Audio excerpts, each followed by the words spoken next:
Hi everyone! Welcome to the first episode of It's a Beautiful Day. I know that you are new to this channel, Abbygale Arenas Official, so please hit subscribe and click the bell button so you'll get notified whenever we have a new video.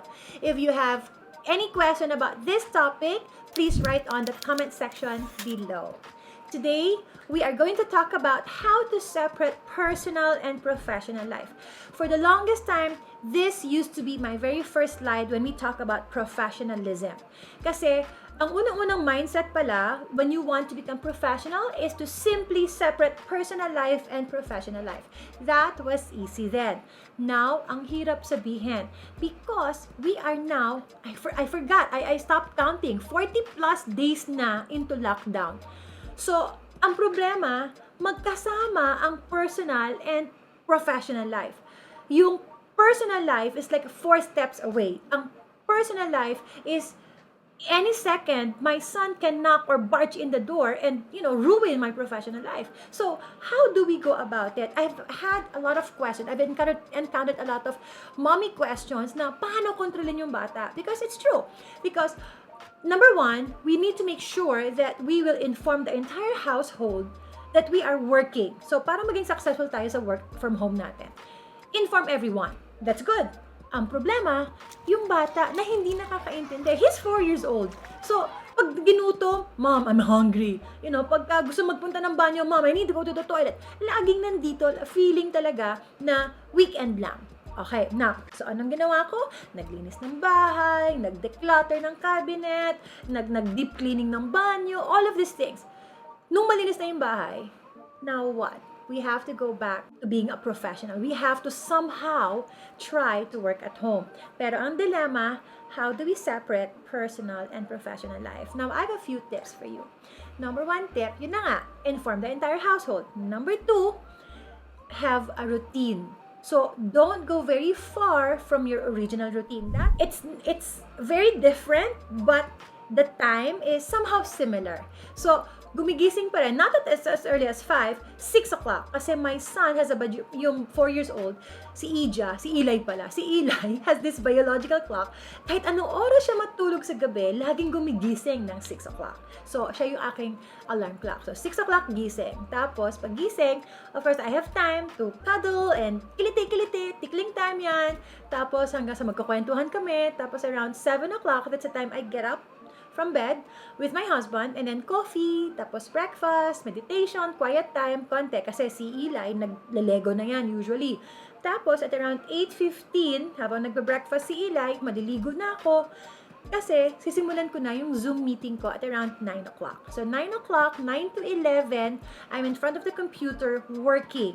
Kasi, I can only last about 2 hours in front of the screen. After that, strain na talaga yung mata ko. 11 o'clock, I go back playing with Eli kasi bago siya mangulit. So, minamanage ko talaga siya. Tapos, around 12, 12:30, lunchtime na yan. Tapos, after lunch, usually, pinagnanap ko na siya. So, pag nagnap siya, another opportunity na naman for me to go back to work. So, usually, I go back to work at around 3 o'clock or sometimes 2:30. Ano yun? Sunod-sunod na meetings, phone calls, Zoom meets, ayan. Tapos, or planning, organizing, yan na. Hanggang 5 o'clock. Kasi 5 o'clock, nag-workout naman kami.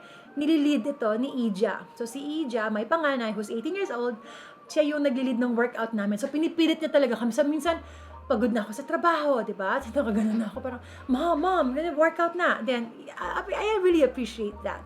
And then, we usually have early dinner at around 6:45. And then, mahaba yung kwentuhan, mahaba yung tea time. Tapos, around 8 o'clock, tapos minsan nagsi-screen time kami, just to know what's happening around.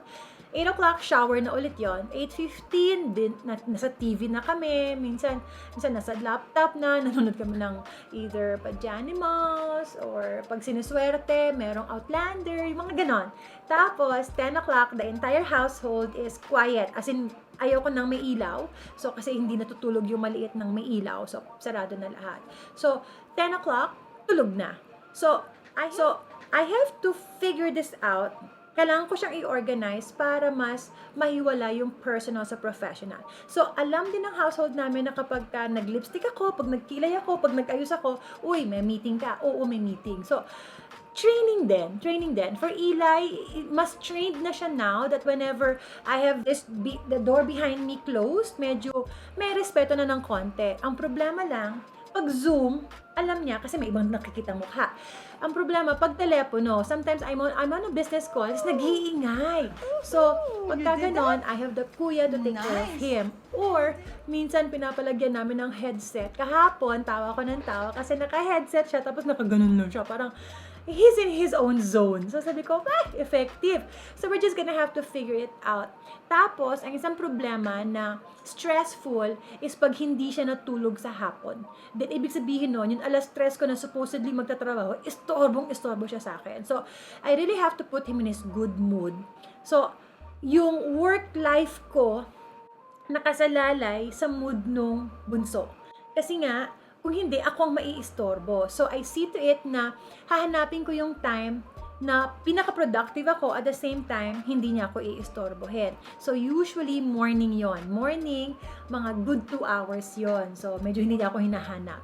Tapos, pag nakatulog or habang tulog, yun din yung time na work time ko. So, we just have to figure this out. Hindi pa natin alam hanggang kailan, hindi natin alam kung anong totoong mangyayari. Pero, as much as possible, we will try to work at home, to work from home. We will try to thrive in this normal. I don't even want to call it new normal. Kasi sabi ni Nas, ito na raw yung normal. So, everybody's just nag-a-adjust lahat.